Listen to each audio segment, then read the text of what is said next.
Quelqu'un demanda au cours d'une réunion: « Comment l'évolution doit-elle être comprise ?» L'évolution de l'homme, répondit Gurdjieff, peut être comprise comme le développement en lui de ses facultés et de ses pouvoirs qui ne se développent jamais par eux-mêmes, c'est-à-dire mécaniquement. Seule cette sorte de développement ou de croissance marque l'évolution réelle de l'homme. Il n'y a et il ne peut y avoir aucune autre sorte d'évolution. Considérons l'homme au stade présent de son développement. La nature l'a fait tel qu'il est, et pris collectivement, aussi loin que nous puissions voir, tel il demeurera. Des changements qui iraient à l'encontre des exigences générales de la nature ne peuvent se produire que pour des unités distinctes. Pour comprendre la loi de l'évolution de l'homme, il est indispensable de saisir que cette évolution, au-delà d'un certain degré, n'est pas du tout nécessaire. Il s'entend. Pas du tout nécessaire à la nature, à aucun moment, pour son propre développement. En termes le plus précis, l'évolution de l'humanité correspond à l'évolution des planètes, mais le processus évolutif des planètes se déroule pour nous selon des cycles de temps infiniment longs. Dans cet espace de temps que la pensée humaine peut embrasser, nul changement essentiel ne saurait prendre place dans la vie des planètes, et par conséquent, nul changement essentiel ne saurait prendre place dans la vie de l'humanité. L'humanité ne progresse pas, et elle n'évolue pas davantage.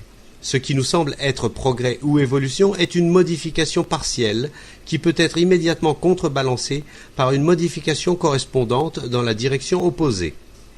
L'humanité, comme le reste de la vie organique, existe sur Terre pour les buts propres de la Terre, et elle est exactement ce qu'elle doit être pour répondre aux besoins de la Terre à l'heure présente.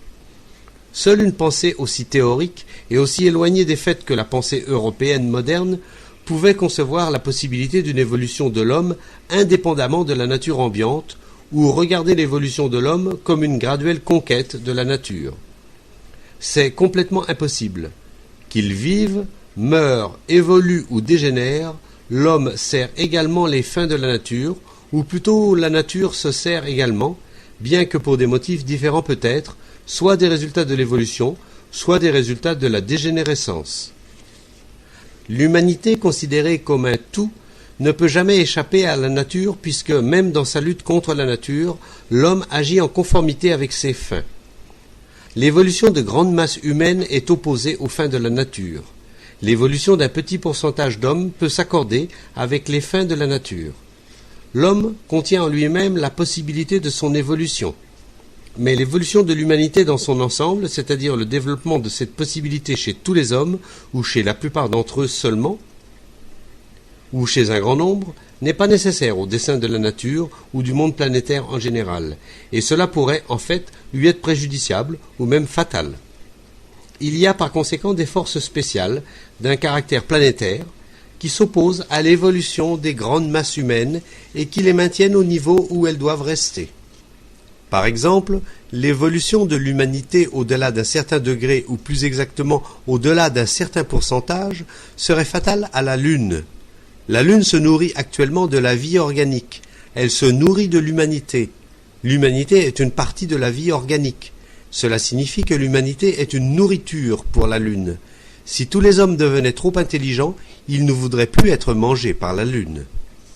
Mais les possibilités d'évolution existent et elles peuvent être développées en des individus distincts, à l'aide de connaissances et de méthodes appropriées. Un tel développement ne peut avoir lieu que dans l'intérêt de l'homme, en opposition aux forces et, pourrait-on dire, aux intérêts du monde planétaire. L'homme doit bien le comprendre. Son évolution n'intéresse que lui.